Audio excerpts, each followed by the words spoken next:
Alright, so in Shadowrun 5th, usually when it gets to the part of character creation for my players, I'm not really sure where to start them because the core rulebook is really chunky and there isn't really a class concept in Shadowrun, unlike D&D where you would announce what kind of class you are, like you're a warlock or you're a rogue. You don't really do that in Shadowrun. Each character has a primary role that they're skilled at, and they usually have a secondary role that they're pretty decent at. This is usually a pretty confusing concept at first, but it makes more sense when you think of different movies and whatnot having Shadowrun-like missions, such as in Ocean's 11, where either rob a bank or enter a fashion show and steal a necklace from the top designer, or Sector 9 from Ghost in the Shell, where they're all kind of like spies or agents for the government. I fucking forget what happens in Ghost in the Shell. And with this in Shadowrun, where it's very mission-based, it's not quite like some D&D campaigns where you go into a dungeon and fight combat after combat after combat until you find the Holy Grail in your turn of town. And Shadowrun missions are a lot more structured, so you'll have people that may not be a combat expert. They may be someone that is really good at information gathering or really good at infiltrating the scene. That's okay to have in Shadowrun, and totally legit. Also, while you're watching this and you're thinking about what kind of character that you would want to play as, also try to think about potentially that character's background and why your character is really talented at that role. So let's go over the common roles. So first we have the face. The face is the guy that has really high charisma. You can think of them as like the bard of the group. They're always there to get a negotiation done, to lie the gang out of a really bad situation, or potentially to get into a good situation. There are a lot of different ways in Shadowrun in order to disguise yourself, whether that's through disguise kits, or it's through some crazy cyberware that might change your face, or even magic can change a lot of different things about your look and even your voice. And faces are kind of where I'd like to pull back to something I mentioned earlier, where everyone has a primary role that they're excellent at, and then they have a secondary role that they're decent at. If you're a face, it's also not impossible for you to be pretty good at combat. So don't worry about penciling yourself into a role and have it mean that you're not good at other things, that you can't contribute to other things on the team. Next we have mages. Mages are pretty fucking straightforward. They do magic stuff. So in Shadowrun, there's a lot of different kinds of magic, and a mage can do any of those things potentially. One that's very useful is spirit summoning, where it's pretty straightforward to what it sounds like. You summon a spirit, and that spirit can do things for you, depending on how well you roll and how powerful the thing is that you're trying to summon. Spirits can do things like go search for a thing that you tell it to search for, or it stands on guard for you, or it can even fight for you. Mages can also cast spells.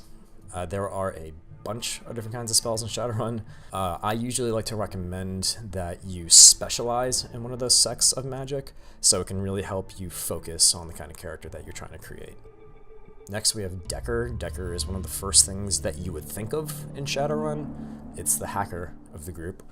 He's the guy that gets a lot of the digital information that the team will need, such as like IDing somebody based off of video footage, Googling the client that you have that you're about to meet up with, or getting map data.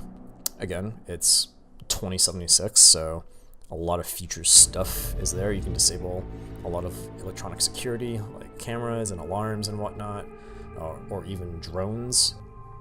Even some people's cyberware, as long as there is a wireless property to it. A lot of gear in Shadowrun has some sort of wireless ability attached to it, which makes it more powerful, but also makes it vulnerable to hacking attacks.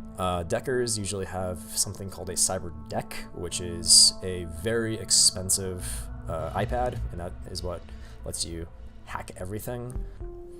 Technomancers, I can get really in the weeds of what's the difference between a Technomancer and a Decker. big thing is that a Technomancer is the magical version of a Decker. They don't have a cyber deck. They hack with their mind. Technomancers are a little weird in Shadowrun's universe in the sense that they're new to the world and very unknown. People don't know how they work. So a lot of megacorps want to capture Technomancers and do experimentations on them. So a little bit in the role-playing element, Technomancers don't want to broadcast to other people that they are Technomancers. They want to hide that ability. And because Technomancers use magic, and it's this new kind of deal in the Shadowrun universe, all cybersecurity in 2076 was built to defend themselves against Deckers, against those kinds of cyber attacks. They were never built to detect resonance, which is the Technomancer magic.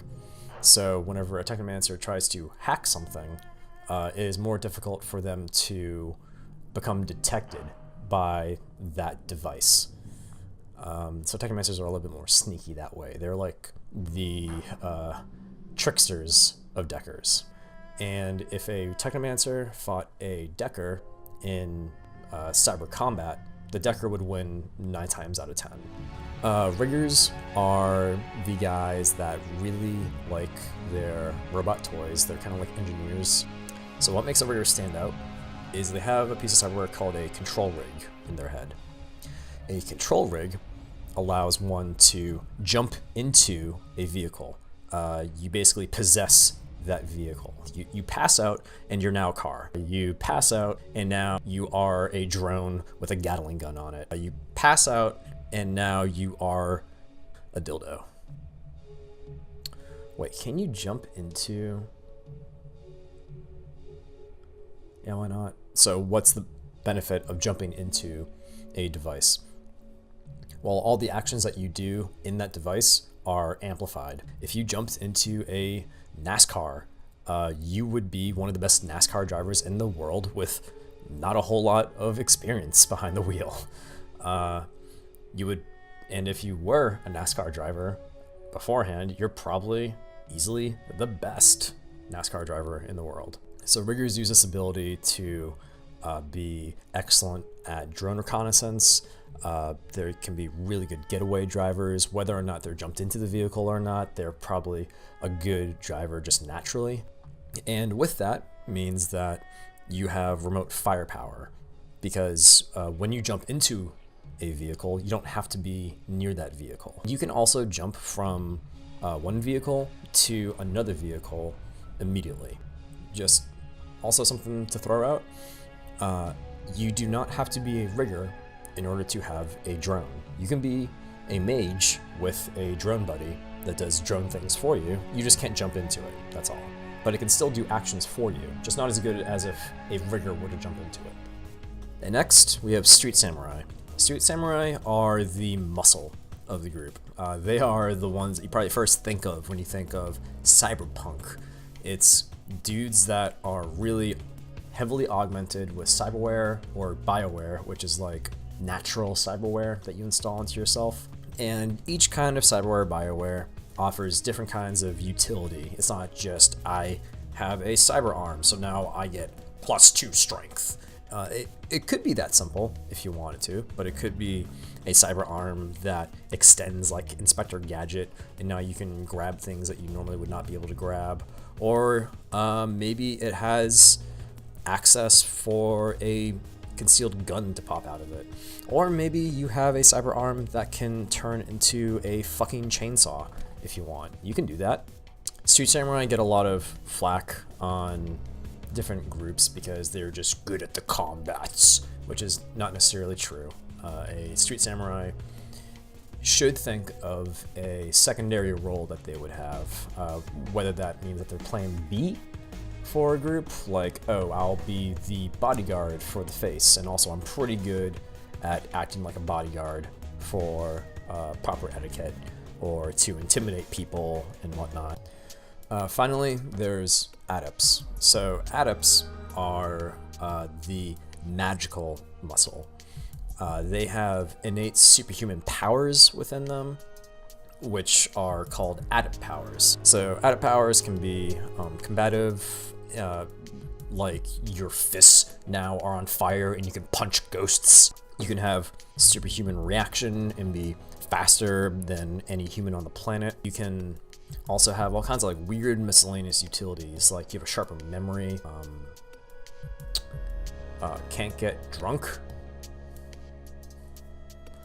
There's weird added powers. I don't recommend some of them, but a lot of them are dope as shit.